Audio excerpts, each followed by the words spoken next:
ဘလူးမွေးတဲ့ရွာဟဲ့တာတေနင်းတငယ်ချင်းဘာစားပြီးပြီတုံးမေးလေမစားရသေးရင်အမဲချောက်နဲ့ခရမ်းကျင်တီးချက်ထားတာရှိတယ်။အကြီးကျုပ်စားခဲ့ပါပြီဗျမနှက်စောစောထားပြီးထမင်းကျန်းစားပြီးမှထွက်လာခဲ့တာပါမိုးမလင်းခင်ထထွက်ချင်ပေမဲ့မထွက်ရဲဘူးအကြီးရဲ့ဘလူးကရွာပြင်ရောက်ချင်ရောက်နေမှာနေပါဦးကျွဲတိုးရဲ့ဘလူးကိုမင်းတို့ရွာသားတွေထက်တွေ့သေးလို့လား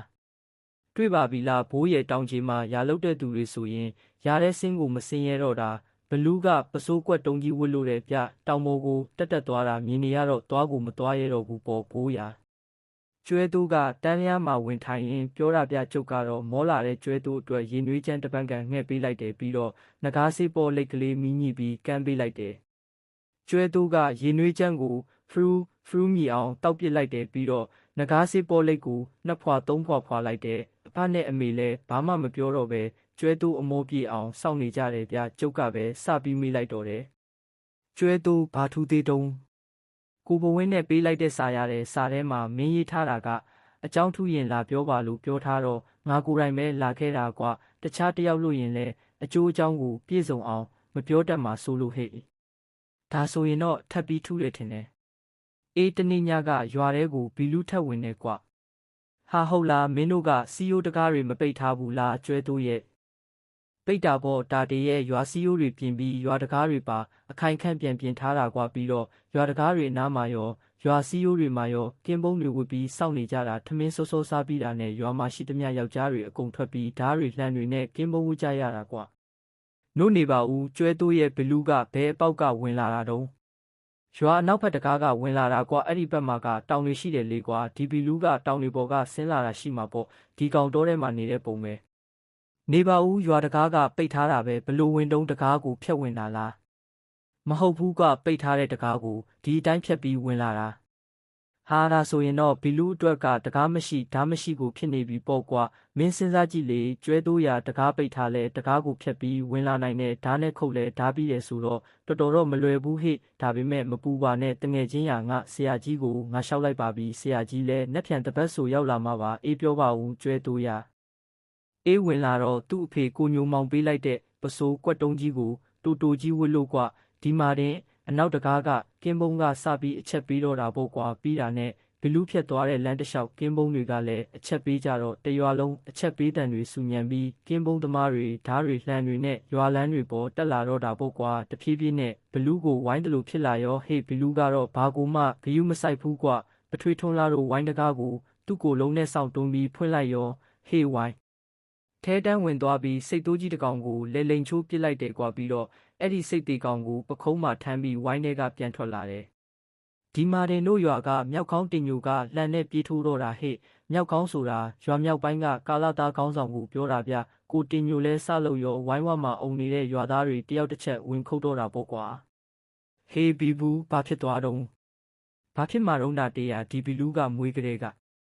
ဘလို့မှတတ်မရပါဘူးလို့ပြောပြီးပြီပဲလေကွာထိုးသမျှလန်တွေကန်ထွက်လာပြီးခုတ်သမျှဓားတွေလည်းကန်ထွက်လာတာပဲပေါ့ကွာဒီမှာတင်ဘီလူးကစိတ်ဆိုးလာပြီးပါဆက်ကြီးဖြဲအော်တော့တာပဲကွာအော်တန်ကြီးကကွာတရွာလုံးကိုလွှမ်းသွားရောဟေ့ဘီလူးကအော်ယုံနဲ့ပြီးသွားတာမဟုတ်ဘူးတာတေရီသူ့ပခုံးမှာထမ်းလာတဲ့စိတ်တေကောင်ကြီးကိုခြေနှချောင်းစုံကင်ပြီးလူတွေကိုလွှဲရိုက်တော့တာဟေ့ဆိုတဲ့အတန်တွေနဲ့ရွာသားတွေဝယုံသုံးကားဖြစ်ကုန်တော့တာပေါ့ကွာဖုံးဆိုတာကစိတ်တေကောင်နဲ့ရိုက်မိတာကွာအားဆိုတာကငါတို့ရွာသားတွေအော်တဲ့အတန်ကွာတာတေယာဘီလူးရဲ့အားကနည်းနည်းနော်မှမဟုတ်တာစိတ်တိုးအသေးကောင်ကြီးနဲ့လွှဲရိုက်တော့ထိတဲ့လူတွေလွင့်သွားတာကွာတချို့လဲမှောက်လျက်သားလဲကုန်တာဟေ့ရွာသားတွေကလည်းဘီလူးကိုဓားနဲ့ဝင်ခုတ်ဘီလူးကလည်းစိတ်တေကောင်နဲ့လွှဲရိုက်နဲ့တစ်ချက်ကြတော့ငါတို့ရွာသားရွာစော်ကိုသိန်းကိုရိုက်ချလိုက်တာစိတ်တိုးရဲ့ချိုးနှချောင်းလုံးကိုသိန်းရင်ဘက်ထဲကိုစဝင်သွားတာဟေ့ဟာဖြစ်ရလေကွာသွေးတွေမှပန်းထွက်လာတာကွာမြင်လို့ကိုမကောင်းပါဘူးတာတေယာဒီတော့မှလူတွေလဲငိုင်သွားပြီးရှဲသွားတော့တာဟဲ့ဘီလူးကစိတ်တေကြီးကိုပခုံးမှထမ်းပြီးသူဝင်လာတဲ့လမ်းအတိုင်းပြန်ထွက်သွားရောဟဲ့ထွက်သွားတော့ရောအနောက်ဘက်တကားကပဲထွက်တာလားဟုတ်တယ်တာတေတချို့ကဘီလူးနောက်ကနေလိုက်ကြည့်ကြတာဘီလူးကဝင်တုံးကလိုပဲပိတ်ထားတဲ့ရွာတကားကိုဖျက်လျှောက်ပြီးထွက်သွားတာတဲ့ကွာဒါဆိုရင်တော့ဒီဘီလူးကမင်းတို့ရွာအနောက်ကတောင်တွေပေါ်မှာပဲရှိနေမှာကွာဟုတ်တယ်တာတေဒီကောင်လာတဲ့လမ်းကြောင်းကိုတီးပြီးကွာတောင်ပေါ်ကဆင်းပြီးရာခင်းတွေကဖြစ်လျှောက်လာတာတို့ရွာရဲ့အနောက်ဘက်တကားကိုတ တန်းနေတာပေါ့ကွာပြီးရင်အနောက်ဘက်တကားကပဲပြန်ထွက်သွားပြီးတောင်ပေါ်ကိုတက်သွားတာကွာဘာဖြစ်လို့တုံးဆိုတော့မနေ့ကရွာစော်ကိုတိန်အတူပါကိုညောင်ဝိုင်းတင်ချိုင်းမှာတကြိုပြီးတော့ငါနဲ့ငပြူးနဲ့ဘီလူးလန်းချောင်းကိုလိုက်ကြည့်ကြတယ်အေးမင်းတို့ဘာတွေ့တုံးဟာတာတရဘလူးချီယာကြီးတွေမှာအလာရောအသွားရောကွာပြီးတော့အပြန်ကြတော့လမ်းမှာရက်ပြီးနားနေတာလားဟိုကြည့်တီကြီးလောက်တာလားတော့မတီးဘူးကွာချီယာတွေထက်နေတဲ့နေရာတစ်ခုလဲတွေ့တယ်ငါနဲ့ငပြူးလဲဖြစ်ချင်ရဖြစ်ကွာဆိုပြီးချီယာဆုံးအောင်လိုက်ကြည့်ကြတယ်တောင်ပေါ်ကိုတက်တဲ့နေရာကိုတွေ့တယ်ကွာဒါနဲ့ငါတို့နှစ်ယောက်တောင်ပေါ်ကိုတက်ပြီးဘလူးကိုလိုက်ရှာကြတာကွာဟာကျွဲတိုးရမင်းတို့မို့လို့မကြောက်မရွံ့နဲ့ကွာနို့ဘီလူးရောတွေ့ကြလားတွေ့တာပေါ့တာတေရိုက်ဟေးတွေ့တယ်ဟုတ်လားကျွဲတိုးတောင်ကတိတ်မမြင့်ဘူးကွအဲ့ဒီတောင်ပေါ်ကကြည့်ရင်အောက်မှာစမ်းချောင်းလေးစီးနေတာတွေ့ရတယ်ငါနဲ့ငပြူးတောင်အောက်ကိုဆင်းကြည့်ကြတယ်စမ်းချောင်းအတိုင်းအထက်ဘက်ကိုရှောက်ကြည့်ကြတော့ဂူပေါက်တစ်ခုတွေ့တယ်ဒါနဲ့ငါတို့နှစ်ယောက်အဲ့ဒီဂူဝါကိုဝင်ကြည့်ကြတော့ဟာတာတရာပုတ်စော်နှံလိုက်တာမပြောပါနဲ့တော့ကွာစိတ်အရေခွန်တွေနွားခေါင်းတွေတွေ့တယ်ကွာငါတို့လည်းရှေ့ဆက်မဝင်ရတော့ဘူးကွာဂူထဲကမှောင်နေတော့ဝင်လဲဘာမှမြင်ရမှာမဟုတ်ဘူးလေကွာဒါနဲ့ငါတို့နှစ်ယောက်ပြန်ချလာခဲ့တာအဲ့ဒါတွေပြောချင်လို့မင်းစီကိုငါကိုယ်တိုင်လာခဲ့တာပဲဒါတွေတာတေးရီတာတေးဟဲ့တာတေးနင့်ကိုခေါ်လို့ဟဲ့ဘသူတုံးဟုတ်တယ်ဗျကျုပ်ကိုခေါ်နေတာဝိုင်းထဲမှာကမြူရီပိတ်နေတော့မဲရှိသေးတာဘသူမှန်းကိုမတဲခွဲဘူးလာလေဝင်ခဲ့လို့ကျုပ်ကခက်မှန်မှန်ပဲပြောလိုက်ရတာပေါ့ဗျာဘသူမှန်းမသိတာအနားနီးလာမှကြည့်လိုက်တော့တိန်းစော်ဗျဗန်ပွေးကုန်းကကျုပ်တငယ်ချင်းတိန်းစော်လေးဗျာဟိကောင်တိန်းစော်လာလေကွာမင်းလဲပေါ်မလာတာကြာပေါ့လာမဲ့လာတော့လေနှင်းတော်တဲ့ကိုတိုးပြီးလာတာပါလားကွာတိန်းစော်ကအိမ်ပေါ်ကိုတန်းတက်လာတာဗျလက်ထဲမှာတော့နှင်းတန်းလေးတစ်ချောင်းကင်လာတယ်ဒါကတော့ကျုပ်တို့အညာသားတွေရဲ့ဒလေးတစ်ခုပေါ့ဗျာဟိုနားဒီနားသွားရင်ငွေပါကင်းပါနဲ့ခွေးတွေဘာတွေအဟန့်လေးဖြစ်အောင်တုတ်တစ်ချောင်းတော့ကင်သွားကြတာဗျတိန်းစော်ကကျုပ်ဘေးမှာဝင်ထိုင်တယ်ဟေးကောင်တိန်းစော်မင်းသူ့ကိုကြည်စမ်းဘသူတုံးကျုပ်ကကျွဲတိုးကိုပြပြီးမေးလိုက်တော့တိန်းစော်ကြောင်တောင်ဖြစ်ပြီးကြည်နေတယ်ကွာဟေးအေးငါကောင်းကောင်းမမှတ်မိဘူးကွာငါတို့မျိုးကျောင်းတက်တုံးကအတူတူလေးကွာသူက6တန်းနဲ့ကျောင်းထွက်သွားတာလေညောင်ဝိုင်းကကွာဒီတော့မှတိန်းစော်ကမျက်မှောင်ကျုပ်ပြီးကြည့်တယ်ဗျဟာကျွဲတိုးမို့လားဟုတ်ပါတယ်ကျွဲတိုးပါအေးဟုတ်တယ်တိန်းစော်ငါပါကွာမင်းနဲ့မတွေ့တာတော်တော်ကြာသွားပြီပဲငါလဲမင်းကိုမနှဲရုပ်ဖမ်းယူရတယ်ဟာဝမ်းတာလိုက်တာကျွဲတိုးရနို့မင်းကတာတေးစီကိုလာလဲတာလားမဟုတ်ဘူးကွာတိန်းစော်ရငါတို့ရွာမှာအကြောင်းတစ်ခုပေါ်လို့တာတေးစီကိုလာတာကွာဟာတာတေကတော့တကယ့်ကိုဆရာကြီးဖြစ်နေတာဟဲ့မဟုတ်တာတိန်းစော်ရငါကဆရာကြီးမဟုတ်ပါဘူးကွာတပည့်ကြီးပါဆရာကြီးတွေလိုအပ်တာကိုလိုက်ပြီးကူညီပေးနေတဲ့တပည့်ကြီးပါကွာကျုပ်ကငကားဆေးပေါ်လိတ်တလိတ်ကိုမီးညှိပြီးတိန်းစော်ကိုပေးလိုက်တယ်ဘိုးညံရောအကြီးရောနေကောင်းကြရဲ့လားတိန်းစော်ကအဘနဲ့အမေကိုနှုတ်ဆက်တယ်ရအေးကောင်းပါတယ်ကွာနို့မင်းအဘနဲ့အမေရောနေကောင်းကြရဲ့လားကောင်းတယ်ဘိုးညံမနေ့ကတော့မြို့သွားကြသေးတယ်အော်အေးငါလဲမြို့သွားမယ်နဲ့အခုထိကိုမသွားဖြစ်သေးဘူးဟဲ့နို့မင်းစောစီစီလာပုံထောက်တော့ကိစ္စတစ်ခုခုတော့ရှိပြီထင်တယ်တိန်းစောကိစ္စရှိဆိုဘိုးတော်သားကြီးလွတ်လိုက်လို့လေကွာဘိုးဆန်မောင်လေးသူ့သားနှစ်ယောက်ကမနေ့ကပဲတောတက်သွားလို့ငါ့ကိုလွတ်လိုက်တာမင်းဆရာကြီးဘိုးလူပေးရောက်လို့ကွာဟေးဆရာကြီးရောက်ပြီဟုတ်လားဟာဝမ်းတာလိုက်တာတိန်းစော်ရငါတို့အားလုံးဘိုးလူပေးကိုမျှော်နေတာကွာဒီကောင်ကျွဲတိုးတို့ရွာကိစ္စလေးကွာဟေးကျွဲတိုးတို့ရွာမှာဘာဖြစ်လို့တုံးဘလူးမွေးလို့လေတိန်းစော်ရဘာဘလူးမွေးလို့ဟုတ်လားဟိုတခါလဲကြားလိုက်ပါတယ်ညောင်ဝိုင်းမှာဘလူးမွေးလို့ဆိုတာအဲ့ဒါရွာသားတွေတက်ပစ်လိုက်တယ်ပြောတာပဲအခုလဲမွေးပြန်ပြီလားကွမင်းတို့ရွာကလည်းဘီလူးတော်တော်မွေးတာပဲကျွဲတိုးရကျွဲတိုးကဘာပြန်ပြောရမှန်းမသိတော့ပဲကြောင်ကြည့်နေတယ်ဟာမဟုတ်ဘူးတိန်းစော်အခုထပ်မွေးတာမဟုတ်ဘူးအရင်တစ်ခါမွေးတဲ့ဘီလူးပဲကွာကျုပ်ကခက်မြန်ဝင်ပြောလိုက်ရတာပြုဟေးအဲ့ဒီဘီလူးကတေဘီမို့လားမွေးချင်းပဲတက်ပစ်လိုက်တာဆိုမတေဘူးတိန်းစော်ဘလို့မှတက်မရလို့အရှင်တိုင်းပဲမြေမြုပ်ပစ်လိုက်တာအဲ့ဒီဘီလူးလေးကမတေပဲအခုတစ်နှစ်ကြာတော့ပြန်ရောက်လာတာဘလူးကအကြီးကြီးဖြစ်နေပြီတဲ့ဟေ့ဟာတစ်နှစ်တည်းနဲ့အကောင်ကြီးကြီးဖြစ်သွားတာလားအခုဘာတွေလုပ်နေလို့တုံးရွာထဲကိုစပြီးမွေနေပြီပေါ့ကွာအခုဟာကလူပါသေးတဲ့အထိရောက်ပြီကွာဟေဒီဘီလူးငါတို့ရွာတွေစီတောင်ရောက်လာနိုင်တယ်နော်ရတေဟာကောင်တိန်းစော်ရညောင်ဝိုင်းနဲ့ငါတို့ရွာတွေကဘလောက်ဝေးလို့တုံးဒါပေမဲ့မပူပါနဲ့ကွာကျွဲတိုးတို့ကလည်းဘီလူးနေရာကိုတိပြီးကွာပြီးတော့ငါဆရာကြီးလည်းရောက်ပြီဆိုတော့မကြခင်ပြီးသွားမှာပါတိန်းစော်ကစိုးရိမ်တဲ့မျက်နှာနဲ့ကျုပ်ကိုကြည့်တယ်ရ အေးဒါပေမဲ့ငါခုပြန်ဖို့တောင်စိတ်ထဲမလုံသလိုပဲကွာလမ်းမှာဘီလူးနဲ့ပတ်ပင်းတိုးရင်တော့ဒုက္ခပါပဲကွာကျွဲသူကတိန်းစော်ကိုကြည့်ပြီးရေတယ်ဗျတိန်းစော်ဆရာကြီးဘိုးလူပေနဲ့တာတီနဲ့လာတဲ့အခါမင်းပါလိုက်ခဲ့ပါလားငါကြက်သားဟင်းကောင်းကောင်းချက်ကျွေးပါမယ်တော်တော်ကျွဲသူမင်းကြက်သားလဲငါမစားချင်ဘူးညောင်ဝိုင်းကိုလည်းမလာရဲဘူးကျုပ်လဲတိန်းစော်ကိုကြည့်ပြီးရေမိတာပေါ့ဗျာတိန်းစော်ရဲ့ဒီလောက်လဲကြောက်မနေပါနဲ့ကွာမင်းပြန်ရင်ဗန်ပွေးကုန်းကိုငါပါလိုက်ခဲ့မှာပါညောင်ဝိုင်းကိုတယောက်တည်းပြန်ရမယ်ကျွဲသူကိုလည်းထက်တွက်ပါဦးဟာခဏနေတော့အဖနဲ့အမေကိုနှုတ်ဆက်ပြီးကျွဲသူရောတိန်းစော်ရောပြန်ကြတယ်ကျုပ်လဲတိန်းစော်နဲ့အတူတူဗန်ပွေးကုန်းကိုလိုက်ခဲ့တာပေါ့ဗျာဘိုးလူပေးလာရင်တဲနေကြဘိုးဆန်မောင်တို့အိမ်ကိုကျုပ်တို့တန်းလာခဲ့ကြတာဘိုးဆန်မောင်ဆိုတာကတိန်းစော်ရဲ့ပထွေးတော်တာဗျာခမားသိပါတယ်လွတ်တော်သားကြီးတဲ့ဘိုးတော်ကြီးလေးဗျာဘိုးဆန်မောင်ကိုသူ့သားနှစ်ယောက်တင်ကြောက်ရတာမဟုတ်ဘူးဗျာတူတူတော်တဲ့တိန်းစော်ကပါကြောက်ရတာကျုပ်နဲ့တိန်းစော်နဲ့အိမ်မော်တက်လာတော့ဖះဆင်ရှိမှာဘိုးဆန်မောင်နဲ့ကျုပ်ဆရာကြီးဘိုးလူပေထိုင်ပြီးစကားပြောနေကြတာဗျဘိုးလူပေကတော့မတွေ့တာကြားလဲဒီတိုင်းပါပဲအေးချမ်းမျက်နှာနဲ့အယောင်တောက်နေတဲ့မျက်လုံးတွေဟာဘိုးလူပေရဲ့တင်ကေတာတွေပဲပေါ့ဗျာဘိုးလူပေကကျုပ်ကိုပြုံးပြီးကြည့်နေတယ်ကျုပ်နဲ့တိန်းစော်ကဖះကိုဥတိုက်တယ်ပြီးတော့ဆရာကြီးဘိုးလူပေကိုဥတိုက်တယ်မောင်တာတေတို့မိသားစုတွေနေထိုင်ကောင်းကြရဲ့လားကွယ်လို့ဘိုးလူပေကကျုပ်ကိုနှုတ်ဆက်စကားပြောတယ်ကျုပ်ကလဲဟုတ်ကဲ့ကောင်းပါတယ်ဆရာကြီးလို့ပြန်ပြီးပြောလိုက်တဲ့ကျုပ်ဘေးကတိန်းစော်ကတော့အနေကျုပ်နေပုံပဲဗျပထွေးကျုပ်ပြန်လိုက်အောင်မယ်66အေးပြန်ဝိုင်းထဲမှာမင်းကြီးလေးရှိတယ်စောကပြောနေတန်ကြတယ်တိန်းစော်ထနောင်းကုန်းကပြန်လာရင်ဘာပေးမလို့ဆိုလဲမသိပါဘူးကွာအကြီးလေးကိုသွားမေးလိုက်ဦးဟုတ်ကဲ့ပထွေးဆရာကြီးကျုပ်ပြန်လိုက်ပါဦးမယ်အေးမောင်သိန်းစော်မောင်တာတွေကိုသွားခေါ်ပေးလို့ကျေးဇူးတင်ပါတယ်ကွယ်ဟုတ်ကဲ့ပါဆရာကြီးနောက်လဲလိုအပ်တာရှိရင်ပြောပါဆရာတာတီနဲ့ကျုံနဲ့ကငယ်တငယ်ချင်းတွေပါတာဓုပြတာဓု66တိန်းစော်ပြန်သွားတော့မှဘိုးလူပေကညောင်ဝိုင်းကိစ္စကိုမေးတယ်ကျုပ်ကလည်းကျုပ်တငယ်ချင်းကျွဲတိုးရောက်လာတာကစပြီးတခုမကြံပြောပြလိုက်တယ်ကျုပ်ပြောတာကိုဘိုးလူပေကခေါင်းလေးညိတ်ပြီးနားထောင်တယ်ဗျဘိုးလူပေတင်မဟုတ်ဘူးပြုတ်ဘိုးဆန်မောင်ကပါစိတ်ဝင်တစားနားထောင်တာပြီးတော့ပြောတယ်ဗျတာတီယာမင်းပြောတဲ့ဘလူးကိုငါတောင်ကြောက်လာပြီးကွာဗန့်ပွေးကုန်းနဲ့ညောင်ဝိုင်းဆိုတာက2 နာရီလောက်ရှောက်ရင်ရောက်တာလေကွာဘလူးချီတောင်းနဲ့ဆို2 နာရီတောင်ကြာမှာမဟုတ်ဘူးဟုတ်တယ်ဘိုးရဲ့ဒီဘီလူးရဲ့အန်ရယ်ကမသေးဘူးပြဒါကြောင့်လဲကျုပ်ဆရာကြီးကိုလှမ်းပြီးပင့်လိုက်ရတာလူကျုပ်ကဘိုးဆန်မောင်ကိုရိုးသေးပြောပြလိုက်တယ်မောင်တာတွေအခုပြောတဲ့အတိုင်းဆိုရင်ပြဿနာရဲ့အစာဟာကျိန်စာပဲကွက်ဆုံးမကြီးမယ်ကုန်းရဲ့ကျိန်စာဟာတော်တော်ကိုစူးရောက်တဲ့ပုံပဲညောင်ဝိုင်းသားတွေမယ်ကုန်းရဲ့ကျိန်စာတင့်ကုန်ကြပြီဟုတ်ကဲ့ဆရာကြီးမယ်ကုန်းရဲ့မြောက်ကိုညိုမောင်ကဒူးလေးနဲ့ပြစ်တက်တော့မယ်ကုန်းကဒေါသအကြီးအကျယ်ဖြစ်သွားတယ်လေဒီမြောက်ကသူ့သားလို့မွေးထားတဲ့မြောက်မို့လာပြီးတော့မယ်ကုန်းရဲ့ဆုံးပညာနဲ့မြောက်ကိုစီရင်ထားတော့မြောက်ကလူလိုတိပြီးအိမ်တွေလျှောက်ခွင့်အဖိုးတန်ပစ္စည်းတွေခိုးတက်တဲ့အထိဖြစ်လာတာမောင်တာတွေရဲ့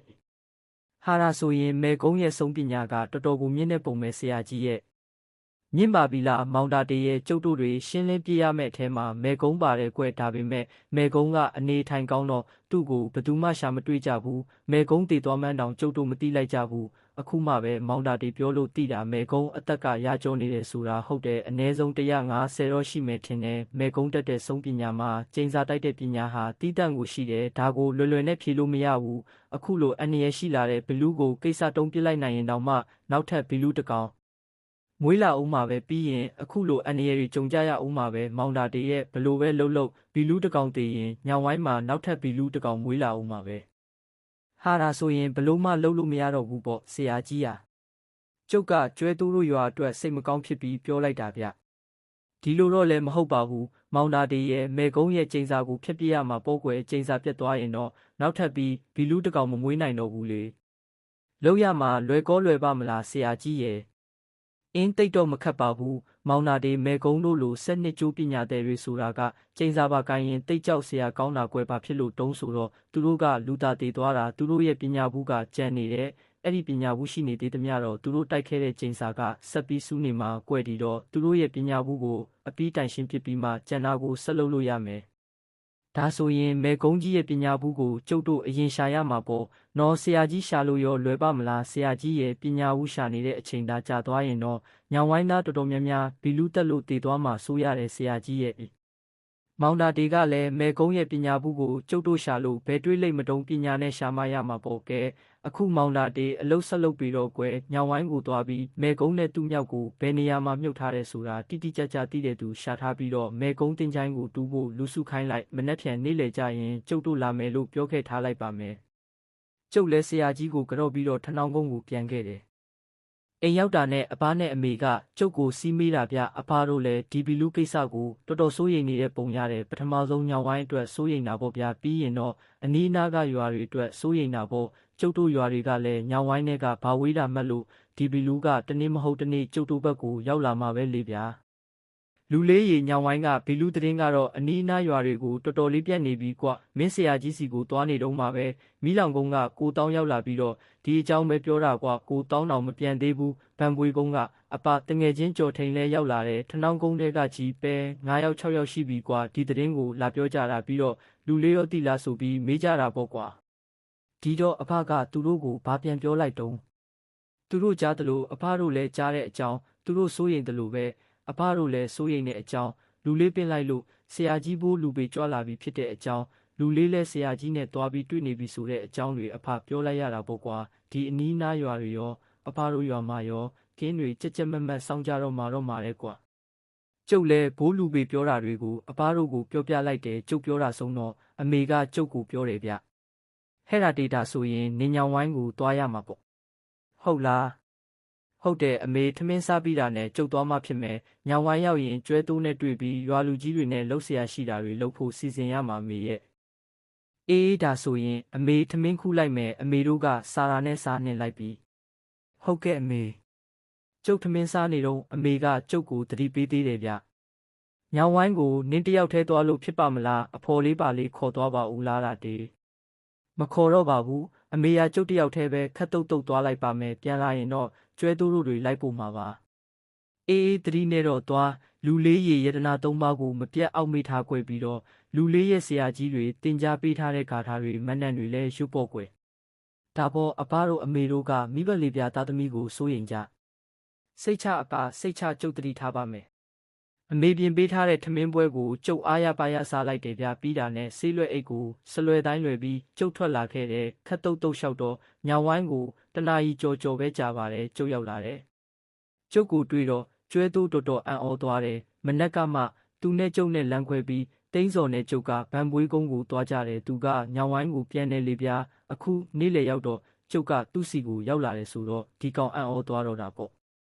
့ပြီးတော့ကျွဲတိုးကလူလင်များဒီကောင်ကချက်ဆိုရင်နားခွက်ကမီးတောက်တဲ့အကောင်တာတေဆရာကြီးဘိုးလူပေရောပါလာပြီလားမပါသေးဘူးကွဆရာကြီးကမနှက်ဖြန်ညနေ3 နာရီလောက်မှကြွလာမှ